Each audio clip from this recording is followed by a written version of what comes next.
Assalamualaikum warahmatullahi wabarakatuh.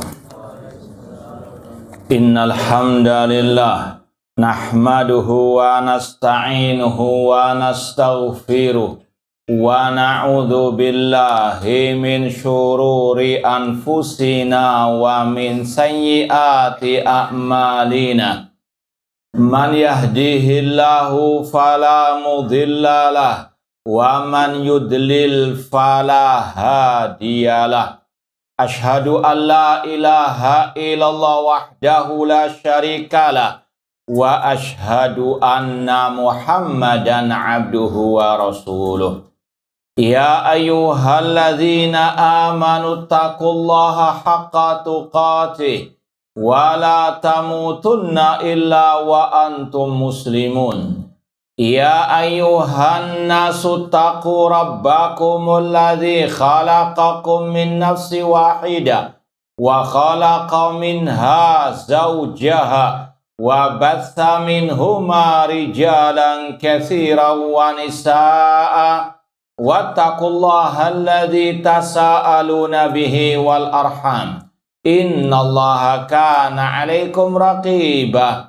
Ya ayyuhalladzina amanu taqullaha wa qulu qawlan sadida yuslih lakum a'malakum wa yaghfir lakum dhunubakum wa may yuti'illaha wa rasulahu faqad faza fawzan 'azima.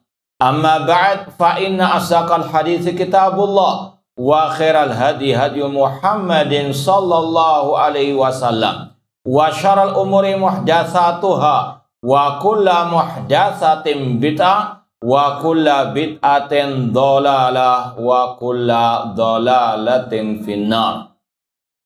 Ma'asal muslimin ikhwani fillah wa akhwati, bapak-bapak, ibu-ibu, saudara-saudari rahimani warhamukumullah. Alhamdulillah, segala puji bagi Allah Subhanahu wa taala yang mempertemukan kita kembali dalam kajian Akidah Al-Imam Al-Bukhari rahimahullahu ta'ala.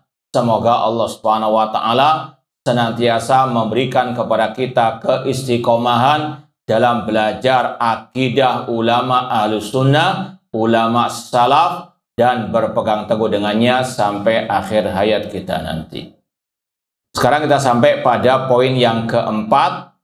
Al-Imam Al-Bukhari rahimahullah berkata, walam yakunu yukaffiruna ahadan min ahlil qiblati bizzambi. Para ulama salaf Ahlus Sunnah wal Jamaah tidak mengkafirkan seorang pun dari kaum muslimin hanya karena sebab dosa yang dilakukan. Liqaulihi, berdasarkan firman Allah, innallaha la yaghfiru an yushraka bihi wa yaghfiru ma duna dzalika liman yasha. Karena Allah berfirman, sesungguhnya Allah tidak mengampuni dosa syirik, namun Allah masih mengampuni dosa selain syirik bagi yang Dia kehendaki. Surat An-Nisa ayat 48. Ma'asal muslimin, ikhwani fillah wa akhwat rahimani wa rahmukumullah. Ini adalah ijma' salaf, kesepakatan ulama salaf. Dosa selain syirik tidak mengeluarkan pelakunya dari al-Islam. Dari ucapan ini kita bisa mengambil faedah. Dosa atau kesalahan atau penyimpangan itu bertingkat-tingkat, berlevel-level. Ada dosa yang memang bisa mengeluarkan pelakunya dari Islam, dari iman. Makanya Allah berfirman, wa kafaru ba'da islamihim. Mereka kafir setelah keislaman mereka.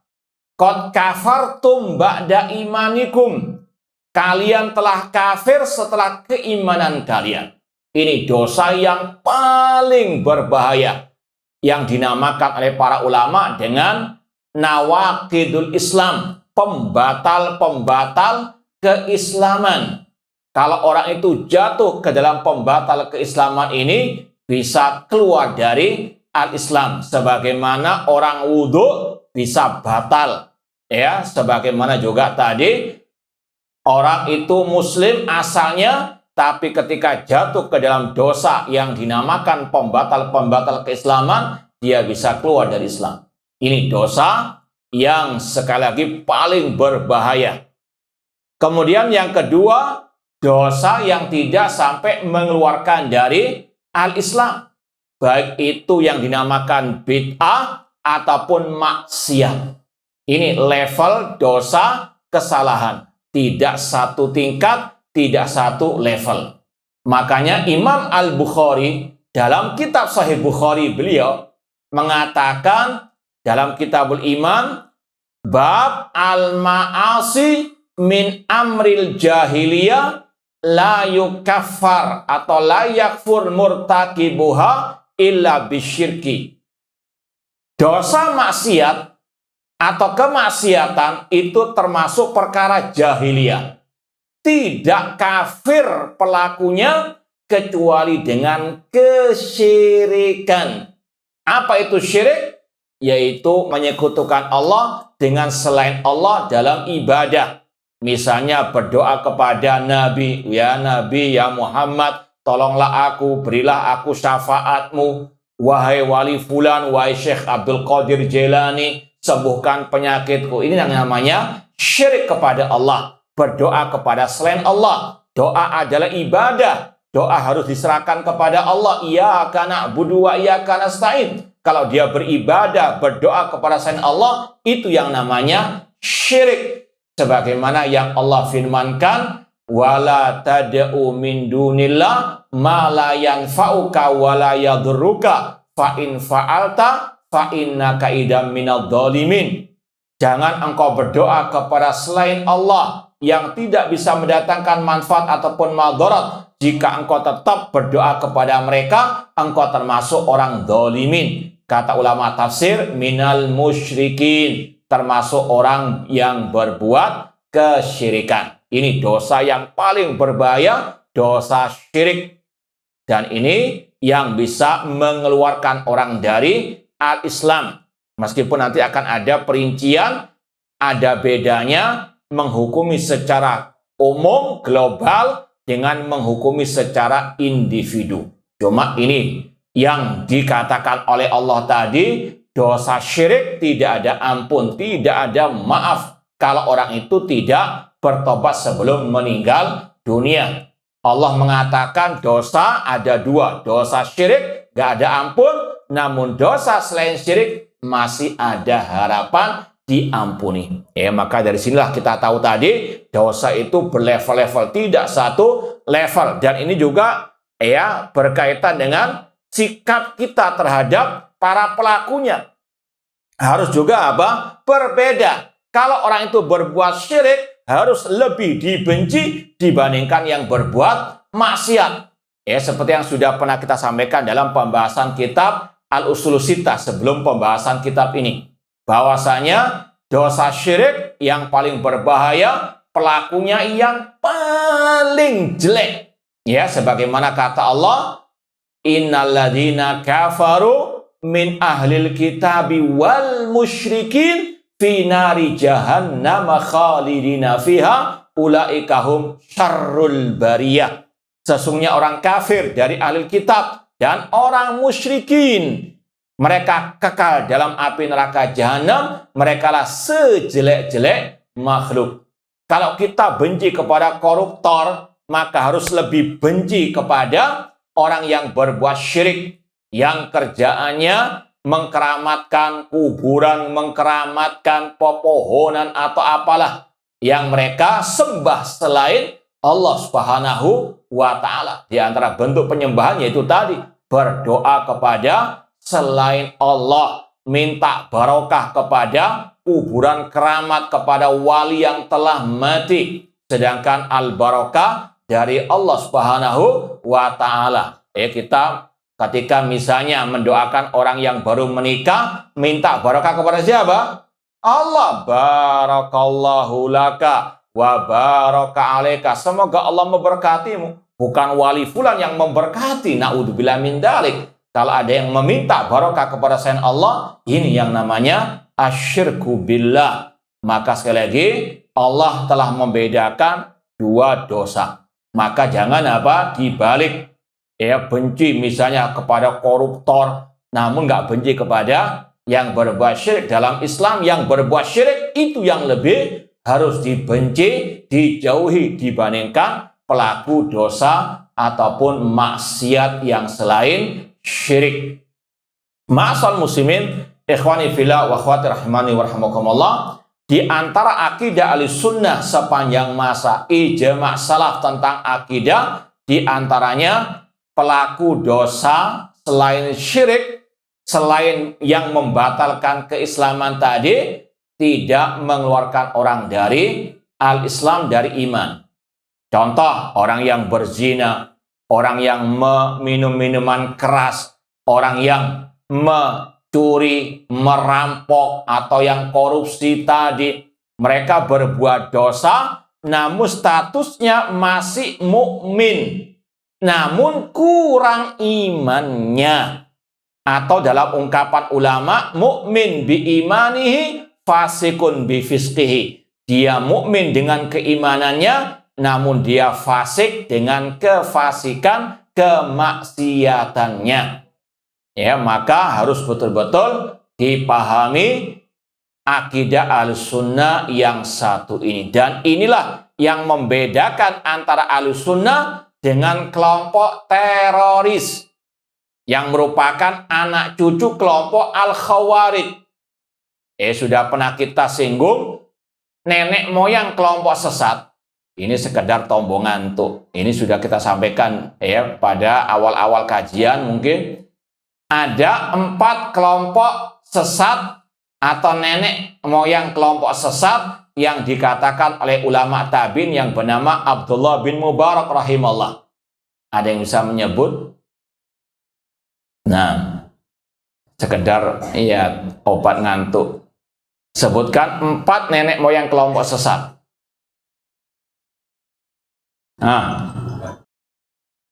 Kelompok belum.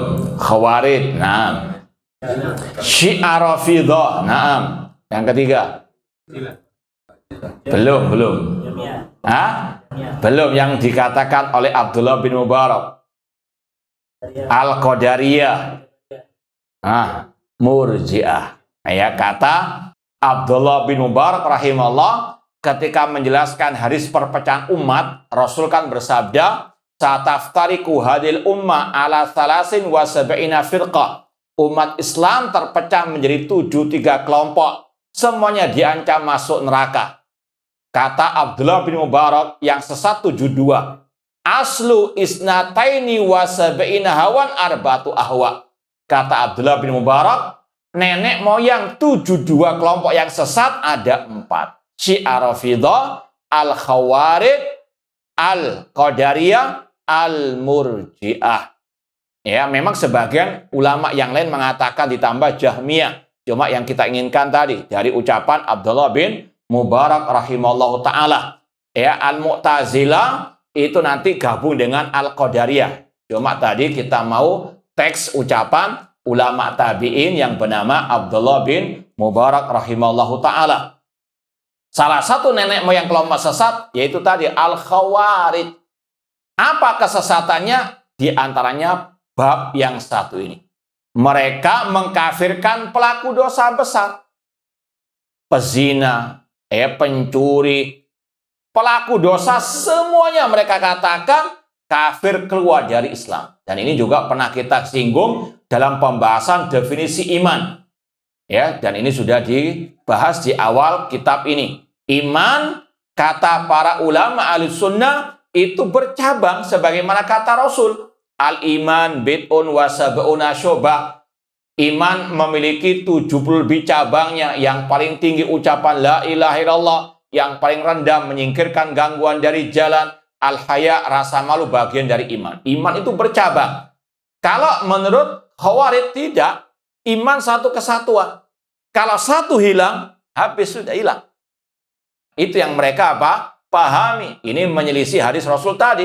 Maka apa konsekuensi ucapan mereka iman nggak bercabang? Tadi kalau orang itu berbuat dosa, hilang imannya alias apa? Kafir, murtad.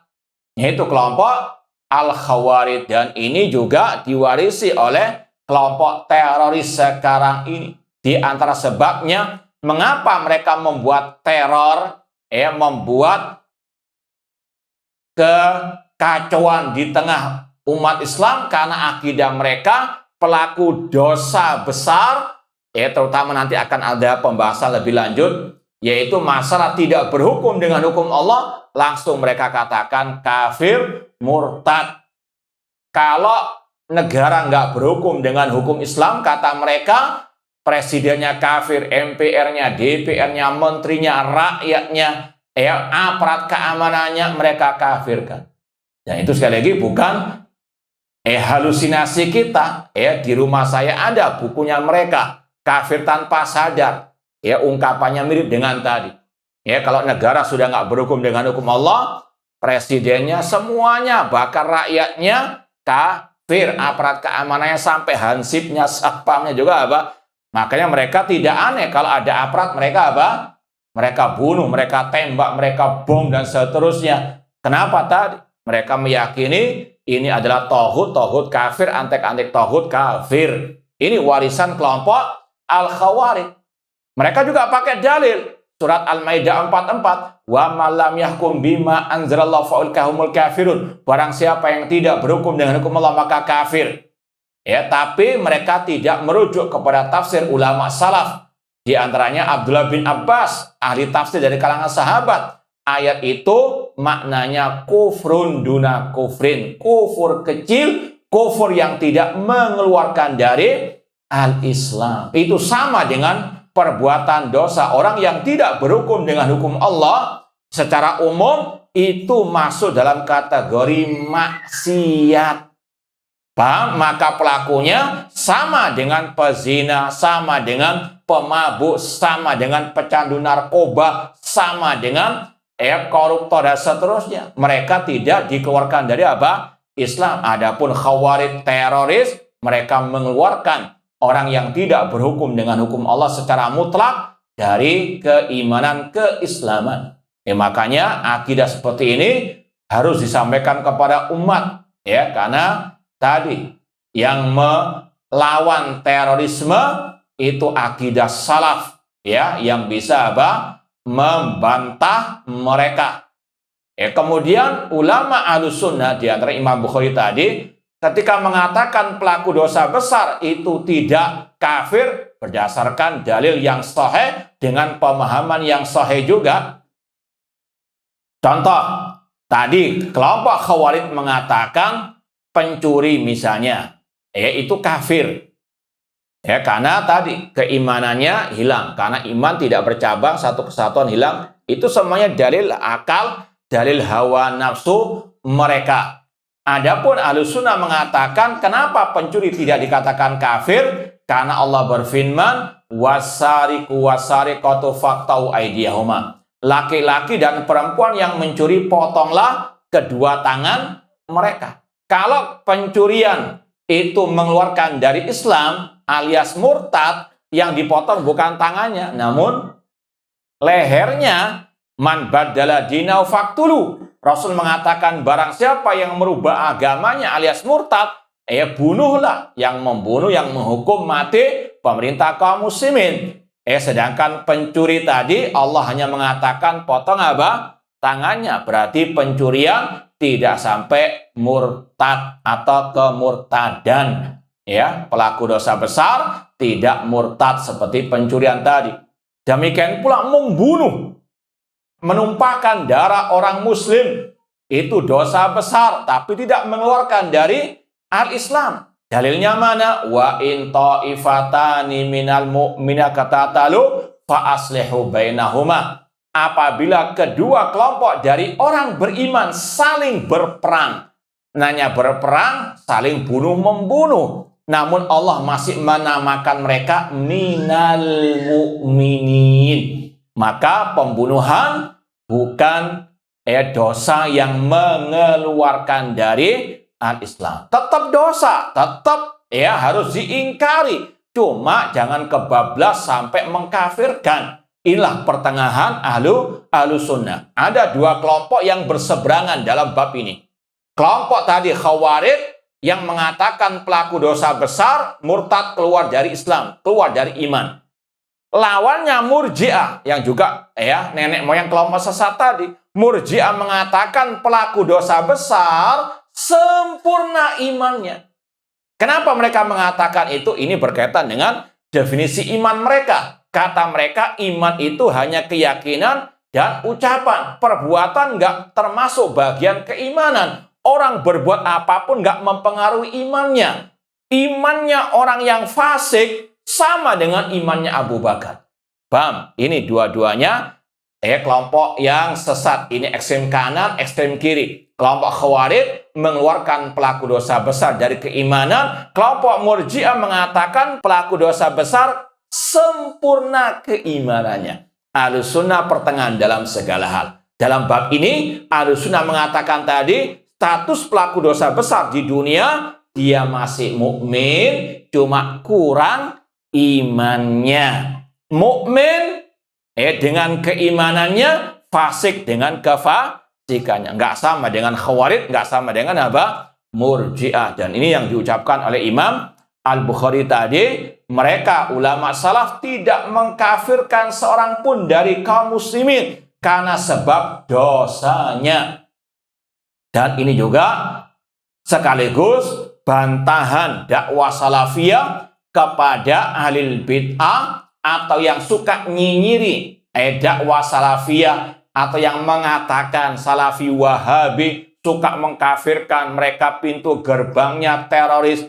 Na'udzubillahi min dzalik. Kita katakan kaburat kalimatan takhruju min afwahihim iyaquluna illa kadiba. Sungguh besar yang keluar dari mulut mereka, tidaklah mereka berkata kecuali dusta. Yang di garis terdepan dalam membantah terorisme dakwah as-salafiyah. Kajian-kajian kitab akidah dakwah salafiyah selalu memperingatkan umat bahaya at-takfir, mengkafirkan tanpa tanpa hak. Dan ini yang disampaikan ulama salaf dalam kitab akidah. Ketika kita mengajarkan kitab akidah Thahawiyah, ada pembahasan ini dan seterusnya. Intinya sekali lagi, ini yang harus dipahami oleh setiap yang mengaku Ahlus Sunnah. Ahlus Sunnah, ulama salaf tidak mengkafirkan pelaku dosa besar, yaitu dosa yang dibawa kesyirikan. Paham sampai di sini? Nah, sekarang apakah kalau orang itu jatuh ke dalam kesyirikan, levelnya sudah naik sekarang. Kalau orang itu dosa besar sudah selesai masalahnya, pencuri, pezina, pemabuk, candu narkoba, koruptor, jelas tidakkah? Pakat? Nah, sekarang bagaimana kalau orang itu berbuat dosa yang lebih di atasnya, dosa syirik? Ada orang di samping antum misalnya, doa. Ya Syekh Abdul Qadir Jailani, sembuhkan penyakitku. Wahai Syekh Abdul Qadir Jailani, aku sedang nganggur sekarang, carikan aku pekerjaan misalnya. Antum langsung, kafir, musyrik. Baik, alhamdulillah. Kita mau perjelas sedikit. Kata para ulama, ada kaidah. Ini sekali lagi salah satu pembeda Ahlus Sunnah dengan kelompok Khawarij. Ahlus Sunnah punya kaidah, laisa kullu man waqa'a fil kufri waqa'al kufru alaih. Tidak semua orang yang jatuh ke dalam dosa kekafiran, kesyirikan besar langsung bisa divonis musyrik. Anak ulangi lagi kaidahnya, tidak semua yang jatuh ke dalam dosa kesyirikan, kekufuran besar langsung bisa dikatakan kafir, musyrik. Ada perincian dan harus dibedakan menghukumi secara global, umum, mutlak dengan menghukumi secara person. Kita mengatakan secara global, secara umum, barang siapa yang berdoa kepada selain Allah dia musyrik. Ini secara umum. Namun individu si B, si C yang berbuat demikian ada perinciannya ketika mau dikafirkan. Ya, stop dulu. Ya, jangan dikafirkan. Ada syurutut takfir al-muayyan. Ada syarat-syarat mengkafirkan secara individu. Ya, itu harus terpenuhi. Kalau orang itu dikatakan musyrik, kafir, murtad. Ya, ada syarat. Ya, namun bedakan dengan apa? Yang umum tadi. Contoh yang lain. Sudah kita lewati pembahasan poin yang kedua kemarin. Ya, sepakat ulama salaf mengatakan Al-Quran kalamullah walaysa bimakhlukin wa man qala Al-Quran makhluk faqad kafara. Ahlussunnah sepakat mengatakan, dan ini yang diucapkan Imam Bukhari juga, Al-Quran kalamullah bukan makhluk. Barang siapa mengatakan Al-Quran makhluk maka dia kafir. Apakah ucapan ini bentuk mengkafirkan secara individu atau secara umum? Secara umum. Makanya ahlul bid'ah ketika mendengar ucapan dai salafi atau ustaz salafi, wah takfir dikit-dikit kafir. Ini orang yang jahil murakkab, nggak paham kaidah salaf. Contohnya Imam Ahmad. Ya, Imam Ahmad, beliau dalam kitab Ushulus Sunnah dan sepakat tadi mengatakan yang mengatakan Al-Quran makhluk kafir. Tapi Imam Ahmad ketika menghadapi 3 penguasa khulafa di zaman beliau yang punya akidah seperti itu, bahkan menjadikannya sebagai undang-undang kekhalifahan, Imam Ahmad tidak mengkafirkan para khulafa tersebut. Kenapa? Karena syarat-syarat pengkafiran secara individu belum terpenuhi. Apa syarat-syarat tersebut? Yang pertama, orang itu baligh, anak kecil, berbuat, berucap hal-hal yang tadi kufur akbar, tidak bisa langsung dikafirkan. Sering kita contohkan, kadanglah kita melihat anak-anak masuk masjid, mainan mushaf, bahkan sampai naudzubillah min dzalik, pernah kita lihat menginjak mushaf. Ini memang kesalahan orang tuanya, dibiarkan. Kan masih anak kecil. Anak ente kecil, ente sudah apa? Ente harus apa? Nasihati, harus apa? Awasi, jangan asal main di masjid begitu saja. Masjid ada kehormatan yang harus apa? Dimuliakan. Apalagi Al-Quran. Tapi anak itu tidak bisa dikatakan apa? Kafir karena menginjak mushaf. Sedangkan Rasul bersabda, rufi al-qalam an thalathin. Diangkat pena kewajiban dari 3 golongan manusia. Anis sabi hatta yablugh. Dari anak kecil sampai dia apa? Baligh. Yang kedua, orang itu berakal. Ketika dia berbuat ucapan kufur bisa dikafirkan kalau dia berakal. Ada orang gila tadi berdoa di samping antum, ya Syekh Abdul Qadir Jailani.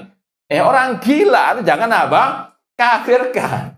Paham? Nah, karena Rasul mengatakan juga 3 golongan manusia yang diangkat pena kewajiban, diantaranya anil majnun hatta yufiq. Dari orang gila sampai dia sadar. Orang gila ngomong apa saja, orang gila berbuat apa saja bebas ya. Dalam artian nggak akan ada apa?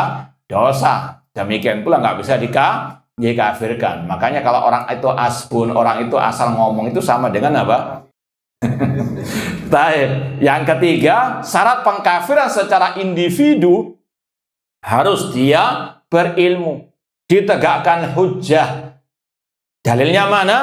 Firman Allah, wa ma kunna mu'adzibina hatta nab'atsa rasula. Kami tidak mengazab manusia kecuali sampai diutusnya Rasul, ditegakkan hujjah. Makanya Rasul SAW ketika ada sebagian sahabat yang baru masuk Islam, dalam hadis riwayat Tirmidzi yang dikenal dengan hadis Abu Waqid Al-Laitsi, kata Abu Waqid Al-Laitsi, kharajna ma Rasulullah sallallahu fi Hunain wa nahnu hudasa bi kufrin. Kami pernah keluar berperang di perang Hunain bersama Rasul, dan kami baru masuk Islam, baru keluar dari kekafiran. Kemudian famarna bisidratin, kami pun melewati pohon bidara. Fakulna ya Rasulullah, ij'al lana dzata anwatin kama lahum dzata anwat. Ya Rasulullah, buatkan untuk kami pohon keramat sebagaimana orang musyrikin punya pohon keramat. Ini ucapan permintaan yang syirik. Ya, minta apa? Pohon keramat untuk mereka menggantungkan senjata mereka biar sakti Mondraguna. Ini ya kesyirikan yang diucapkan oleh sebagian sahabat yang baru masuk Islam. Rasul mengingkari, Allahu Akbar, innaha sunan kultum kama qalat Banu Israil li Musa ij'al lana ilahan kama lahum alihah. Ya, Allahu Akbar, Allah Maha Besar. Ini untuk apa? Mengagungkan Allah, membantah permintaan mereka yang syirik. Namun kata Rasul, ini adalah ucapan yang mirip dengan ucapan Bani Israel, jadikan untuk kami wahai Musa sesembahan sebagaimana mereka memiliki sesembahan. Rasul menyamakan ucapan mereka dengan ucapan Bani Israel yang syirik, yang kufur. Tapi Rasul tidak menyuruh mereka mengulang dua kalimat syahadat. Kenapa? Karena mereka baru masuk Islam. Ada udzur bil jahal. Ya, ada udzur bagi kejahilan tadi. Paham dong? Ya, dan ini pula yang diucapkan oleh para ulama ahlu sunnah seperti Syekhul Islam Ibnu Taimiyah rahimahullah ta'ala. Beliau pernah berdebat dengan kelompok Jahmiyah yang mengatakan Al-Quran makhluk, yang mengatakan Allah tidak di atas langit. Kata beliau, lau kultum ma kultum la kafartu. Seandainya aku mengucapkan seperti ucapan kalian, aku kafir. Li'anna qaulakum kufrun, karena ucapan kalian itu kufur. Walakinnakum inni la takfurun, namun kalian menurutku tidak kafir. Li'annakum juhal, karena kalian masih jahil. Nggak sembarangan mengkafirkan apa? Individu dari orang muslim meskipun jelas ucapannya kufur. Bedakan mengingkari ucapannya kufur dengan mengkafirkan. Berat masalah apa? Mengkafirkan individu. Rasul bersabda, man qala li akhi ya kafir faqad ba'a biha ahaduma. Barang siapa mengatakan kepada saudaranya muslim wahai kafir, maka telah kembali dosa pengkafiran kepada salah seorang dari orang tersebut. Ya, kata para ulama, ya, mengkafirkan orang muslim tanpa hak kakotli, seperti membunuhnya. Dosa besar itu. Intinya harus ditegakkan hujjah sebelum ada takfir, pengkafiran secara individu. Demikian pula Syekhul Islam Muhammad bin Abdul Wahhab rahimahullah, yang suka mereka caci maki, yang mereka nyinyi dan seterusnya. Beliau pernah berkata, idza kunna la nukafir man abada sonam alladhi ala kubri Ahmad Badawi li ajli jahlihim wali adami man yunabbihum fa kaifa nukafir man lam yusyrik billah walam yuhajir ilaina. Kami tidak mengkafirkan orang yang sujud di berhala kuburan Ahmad Badawi yang ada di Mesir karena kejahilan mereka, karena tidak ada yang memperingatkan mereka. Lalu bagaimana kita mengkafirkan orang yang tidak berbuat syirik, ya, yang tidak berhijrah kepada kami? Artinya, kalau yang jelas-jelas berbuat syirik saja tidak bisa langsung dikafirkan, apalagi yang nggak berbuat syirik. Ini akidah salaf ashabil hadis. Kenapa? Nah itu tadi, karena kejahilan mereka. Ya mungkin ada, dan ini juga diucapkan oleh Syekh Muhammad bin Shalih Al-Utsaimin rahimahullah ta'ala. Kalau misalnya ada seseorang, dia beristighatsah kepada orang yang telah mati, karena memang lingkungannya demikian, maka tidak bisa langsung apa? Dikafirkan, karena belum tegak hujjah atas mereka. Dan ini juga yang diucapkan oleh Syekhul Islam Ibnu Taimiyah rahimahullah, wa laisa li ahadin an yukaffira ahadan minal muslimin wa in akhta wa ghalid hatta tuqama 'alil hujjah wa tubayyan lahul mahajjah. Tidak halal alias haram, tidak boleh, dilarang seorang pun mengkafirkan seorang muslim karena dosa perbuatan kesalahannya sampai ditegakkan hujjah. Menegakkan hujjah bukan sekedar Al-Quran baca ini hadis baca, enggak, harus ada dialog, harus ada apa? Penjelasan, dan syubhat-syubhatnya dihilangkan. Makanya poin yang paling penting lagi yang berhak mengkafirkan para ulama. Paham dong? Jangan antum mentang-mentang baru selesai kajian syarat pengkafiran langsung praktek ya di kampung, di jalan dan sebenarnya nggak bisa. Ya, butuh iqamatul hujjah. Ya, antum saja sekarang mungkin masih belum paham betul apa ngomong. Paham atau enggak ini? Paham insyaallah. Namun sekali lagi syarat pengkafiran secara individu ya, ana ulangi, yang pertama baligh, berakal, terus apa? Ya, berilmu, ditegakkan hujjah. Kemudian yang keempat, syarat pengkafiran secara individu, orang itu ketika berbuat perbuatan kufur tadi harus dengan kesadarannya. Ada al-qasad, ada niat memang berbuat. Ya, nanti akan ada lawannya, yaitu penghalang-penghalang pengkafiran secara individu. Alias tidak tergelincir. Bedakan antara orang yang sengaja berbuat dengan apa? Tergelincir. Contoh, sering kita sampaikan, ada mungkin di antara seorang yang ziarah kubur ya, atau lagi menyemayamkan jenazah, tiba-tiba jatuh di pemakaman karena kesandung apa? Batu dan seterusnya. Jatuhnya dalam keadaan sujud di kuburan. Paham? Apakah orang ini antum katakan wahai musyrik, kafir, murtad karena sujud di kuburan? Jelas dia sujud di kuburan, Ustaz. Duh, apa dulu sebabnya? Kalau memang dia sujud dalam rangka beribadah, menyembah, mengagungkan yang di kuburan tadi, iya, sujud kepada selain Allah, musyrik, syirik. Namun orang ini apa? Kesandung, tergelincir. Paham? Jangan sudah kesandung batu ketiban apa? Takfir, jangan. Paham? Orang itu ditolong, bukan malah dikafirkan. Paham? Ini namanya apa? Sujud kepada kuburan tidak apa? Sengaja. Paham? Ini nggak bisa dikafirkan. Mana dalilnya? Kisah seorang yang kehilangan untanya di gurun pasir dengan perbekalannya. Sudah putus asa. Kalau kita hilang mungkin sepeda motor, naudzubillah min dzalik, perbekalan masih bisa apa? Lewat online minta maaf. Di gurun pasir nggak ada. Beli makanan online dan seterusnya. Sudah nggak ada harapan untuk hidup. Namun tiba-tiba untanya dan perbekalannya muncul kembali di hadapan matanya. Luar biasa gembiranya, sudah mendapatkan kehidupan yang baru lagi. Karena gembiranya dia mengucapkan Allahumma anta abdi wa ana rabbuk. Ya Allah, engkau adalah hambaku dan aku adalah Tuhanmu. Ini lebih kufur ucapannya daripada Fir'aun, kata para ulama. Bagaimana seorang hamba mengatakan ya Allah, engkau adalah hambaku, aku adalah Tuhanmu. Ucapan apa?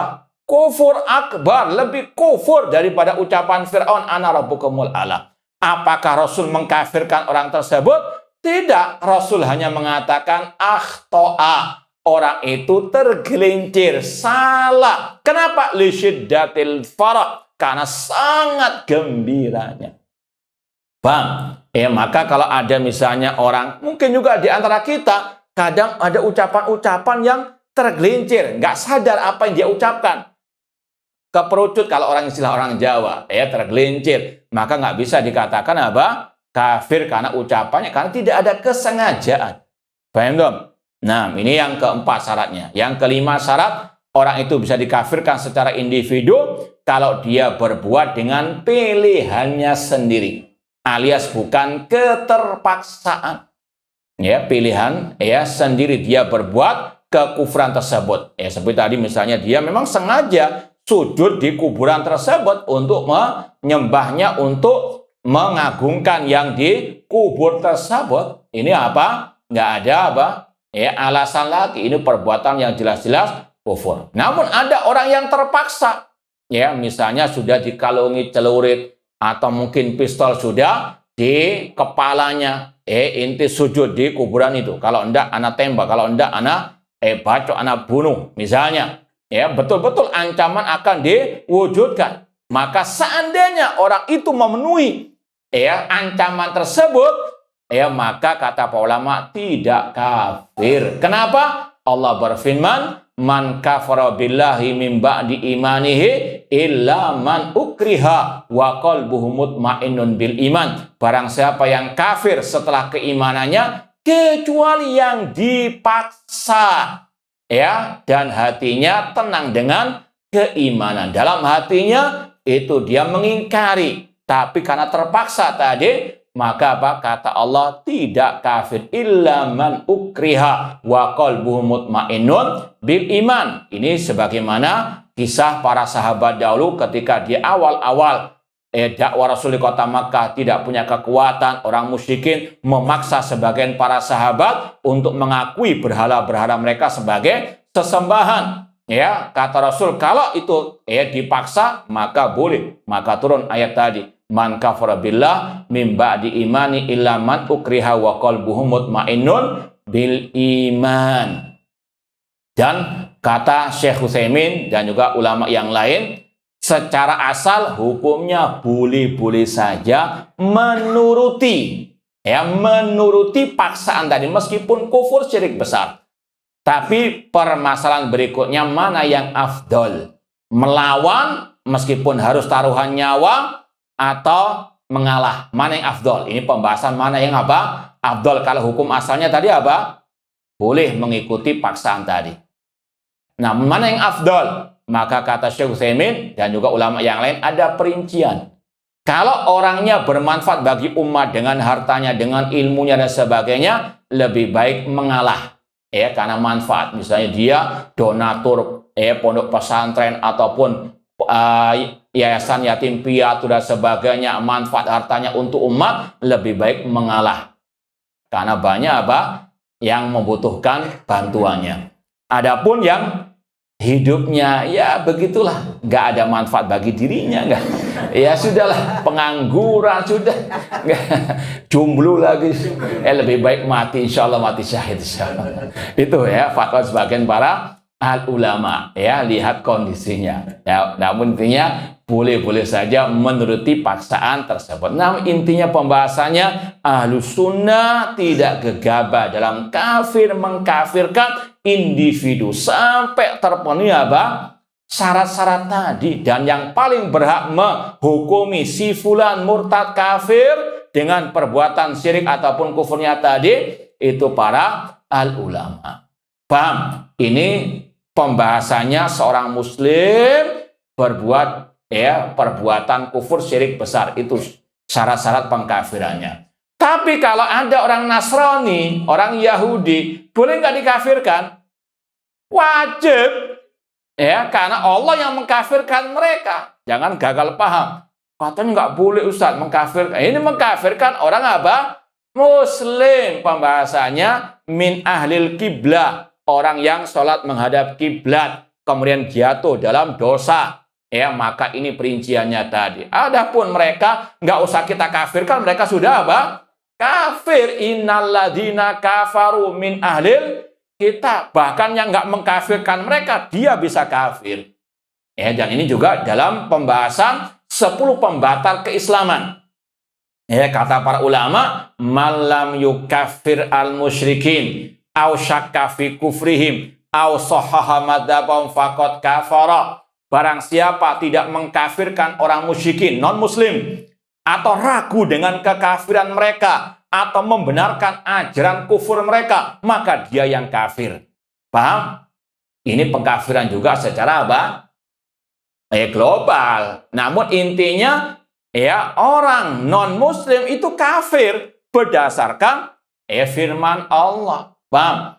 Ya, jangan protes kepada Salafi. Ini Wahabi yang Allah yang mengatakan kok, innalladzina kafaru min ahlil kitab, laqad kafaral ladzina qalu innallaha salisu salasa. Sungguh kafir orang yang mengatakan Allah itu trinitas. Laqad kafaral ladzina qalu innallaha huwal masih ibnu maryam. Sungguh kafir orang yang mengatakan Isa adalah Allah atau Allah adalah Isa bin Maryam. Allah yang mengkafirkan mereka, bukan kita. Kita hanya sami'na wa ata'na, sami'na wa saddaqna.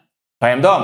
Ini sekali lagi bantahan kepada kelompok liberal yang mengatakan mereka saudara kita seagama samawi. Tidak, Allah yang mengkafirkan mereka. Qul ya ayyuhal kafirun. Nah, ma'asal muslimin, ikhwani fillah wa akhwati rahimani wa rahmakumullah. Kata Allah tadi, innallaha la yaghfiru an yushraka bihi wa yaghfiru ma duna dzalika liman yasha. Allah tidak mengampuni dosa syirik, namun Allah masih mengampuni dosa selain syirik bagi yang Dia kehendaki. Ya, dosa syirik sekali lagi kalau orang itu mati masih belum bertobat, tidak ada ampun. Ya, ini hukum juga secara global. Jangan mengatakan si fulan kan dulu berbuat syirik, pasti di neraka sekarang. Nah, udzubillahi min dzalik. Ya, kita menghukumi secara global orang musyrik di neraka. Adapun menunjuk si B, si C-nya, ini kita serahkan kepada Allah. Ini masalah gaib, kita nggak tahu. Barangkali dia sudah tobat, kita nggak tahu. Ya, maka cukup mengatakan secara umum orang musyrik di neraka kekal selama-lamanya. Dosanya tidak akan diampuni.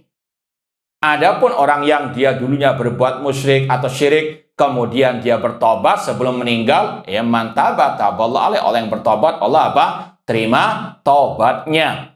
Ya, adapun orang yang berbuat ya selain dosa syirik tadi dari dosa-dosa maksiat, kata Allah masih ada harapan diampuni. Makanya Ahlus Sunnah dalam bab ya ini ada dua bab status pelaku dosa besar di dunia. Tadi Ahlus Sunnah mengatakan apa statusnya? Halo? Hah? Apa jawabannya? Status pelaku dosa besar di dunia menurut Ahlus Sunnah. Apa kata Ahlus Sunnah? Dari tadi ngomong. Apa jawabannya? Mukmin dengan apa? Keimanannya, fasik dengan kefasikannya. Mukmin naqisul iman. Mukmin namun kurang apa? Jangan mengatakan mukmin tok nanti khawatir apa sama dengan murji'ah. Mukmin dan sempurna imannya, tidak. Dia mukmin namun kurang apa? Imannya. Ini status pelaku dosa besar di dunia. Sekarang statusnya mereka di akhirat bagaimana? Ini jawabannya. Allah mengatakan Allah masih mengampuni dosa selain syirik, namun bagi yang dikehendaki. Maka Ahlus Sunnah mengatakan pelaku dosa besar di akhirat statusnya insya'a adzabahu wa insya'a ghafaralah. Jika Allah berkehendak Allah azab, dimasukkan ke neraka, namun nggak mungkin kekal. Ya, namun jika Allah berkehendak Allah ampuni, Allah masukkan ke surga. Jadi sekali lagi statusnya pelaku dosa besar tergantung kehendak Allah. Sebagaimana dalam ayat tadi, ya liman sya Allah mengampuni dosa selain syirik bagi yang Dia kehendaki. Kalau Allah nggak menghendaki mengampuni dosanya, Allah azab sesuai dengan dosanya di neraka, namun tidak mungkin kekal, karena yang kekal di neraka hanya apa? Orang-orang kafir musyrikin tadi. Wallahu ta'ala alam. Gimana? Lanjut atau cukup atau soal jawab atau kita khatamkan sekalian? Tanya jawab silahkan yang berkaitan terutama dengan materi tadi. Tafadhol kalau ada. Naam, tafadhol. Bagaimana dengan orang yang berada di pedalaman, Ustaz, yang belum sampai syariat dan hujah pada mereka? Baik. Ini sudah kita sampaikan tadi, vonis pengkafiran secara individu berarti tidak apa? Terpenuhi. Ya, ini statusnya di dunia, ya, kita tidak bisa apa? Mengkafirkan mereka kalau seandainya berbuat syirik, berbuat kekufuran besar. Nah, kalau ditanya bagaimana status mereka di akhirat, itu dalam tafsir ya ayat wa ma kunna mu'adzibina hatta nab'atsa rasula. Kami tidak mengazab sekelompok orang atau manusia sampai kami mengutus seorang rasul. Antum kalau baca tafsir Ibnu Katsir, jawabannya luar biasa beliau. Ada perincian ya, orang yang belum tegak hujjah, memang belum pernah mendengar sama sekali tentang Islam. Ya, atau dia itu ya sejak lahir buta, tuli, bisu. Bagaimana kalau dia mati? Nasibnya kemana? Di akhirat, di surga atau di neraka? Ya, atau anak kecil yang mati dari keluarga kafir. Bagaimana nasibnya di akhirat? Itu diperinci oleh Imam Ibnu Katsir dengan dalil-dalilnya. Kesimpulannya, tiga golongan ini, ya, dan yang semisal dengannya, nanti di akhirat akan diuji lagi oleh Allah. Ya, itu ada hadis yang sahih tentangnya. Intinya sekali lagi, mereka ini semuanya akan diuji di akhirat. Ya, apa ujiannya? Disuruh, diperintah oleh Allah masuk api. Kalau mereka taat, masuk surga. Tapi kalau nggak taat, masuk api neraka betulan. Paham tuh? Itu ya ringkasannya dari ya hadis Rasul dan yang diucapkan oleh Imam Ibnu Katsir. Itu nanti sekali lagi lihat penjelasannya dalam tafsir Ibnu Katsir tentang surat Al-Isra, wa ma kunna mu'adzibina hatta nab'atsa rasulah. Paham dong? Nah, ada lagi yang mau ditanyakan? Silakan. Assalamualaikum. Tapi kalau dengan sekarang fasilitas kayak ada radio segala macam itu tuh udah jadi hujan nggak sih buat dakwah saudara-saudara kita di pedalaman, itu artinya jadi hujan nanti di akhirat bahwa memang udah ada tersampaikan gitu dengan media atau ustadz. Sekarang tanya, di pedalaman terutama mungkin di hutan, Kalimantan, di hutan, ada sinyal enggak? Hah? Ada enggak? Ya, berarti ada kan yang enggak sampai jangan. Makanya kita katakan yang memang betul-betul enggak sampai, yaitu tadi perinciannya. Tapi yang sudah sampai, tapi dia menyimpang, nah ini sekali lagi urusan akhirat Allah yang maha tahu. Cuma yang kaidah umumnya kalau sudah tegak hujah tadi, Allah mengatakan kami tidak akan mengazab sampai tegak hujah. Kalau sudah tegak hujah, Allah akan azab. Nah, kalau memang belum sampai, nggak semuanya bisa apa? Sampai. Jangan dikira meskipun ya era digital seperti ini semuanya nyampe. Buktinya apa? Antum nggak tahu sekarang Dajjal di mana. Hah? Antum cari GPS nggak ketemu. Coba cari lokasi Dajjal ya. Ketemu nggak di titik GPS ada nggak? Nggak.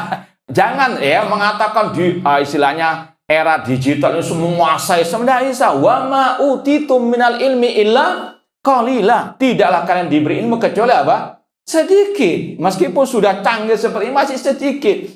Jangan istilahnya sudah menguasai semua, tidak. Seperti tadi pedalaman pun belum dikuasai semuanya. Intinya sekali lagi, seandainya pun tadi ada yang belum sampai hujah, tadi vonisnya di dunia nggak bisa dikafirkan meskipun jelas perbuatannya kufur, di akhirat juga nanti akan Allah uji. Namun kalau memang sudah sampai tegak hujah, itu tadi orang itu bisa kafir dan bisa tadi kekal dalam api neraka. Wallahu ta'ala alam. Ada yang lain? Sudah cukup? Baik, ini yang mungkin bisa kita sampaikan, kurang lebihnya mohon maaf. Wa jazakumullah khairan. Aqulu qouli hadza wa akhiru da'wana anil hamdulillahirabbil alamin. Wassalamualaikum warahmatullahi wabarakatuh.